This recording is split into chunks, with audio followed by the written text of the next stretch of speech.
I mean, this may be an uncomfortable question. I already told you it may be uncomfortable. What's a boundary that you had to set for me? I love her so much.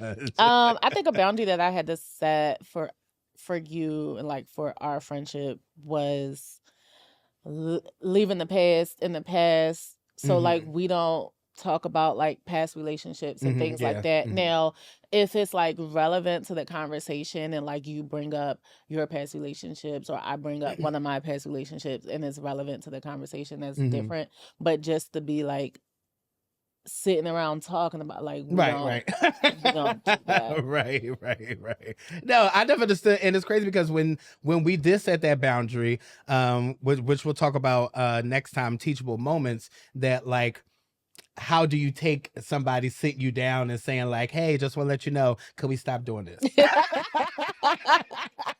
Like, I love you dearly, like I really do, but this area I don't want to talk about anymore. And like some people will look at it like, well, why not? Like, what you mean? That's our history. But it's just like, no, there's some things that need to be talked about, some things that really just don't need that much attention. And we even talked about the boundary that I set with you, or I set with all my friends, that like I don't talk about certain things in my relationship. I mean, I'm not in a relationship, but like when I'm in a relationship, I don't believe that my friends should know every single thing that went on in the relationship. Like, you guys don't need to know about the arguments. You guys don't need to know about the disagreements. You guys don't need to know about all the highs, even when we're really great. Y'all need to know about that, because that stuff is for us. That stuff is for when I'm in a relationship. So that's a boundary I set with everybody, because like, I love all of you, but there has to be a line. Yeah. There has to be a line to say like, we just can't cross this one. Yeah. Now there can be certain things that like we can talk about, like certain scenarios that may happen, in relationships and things like that. But like, that's still me being selective of what I actually want to say. Yeah, I am selective about what I share in regards to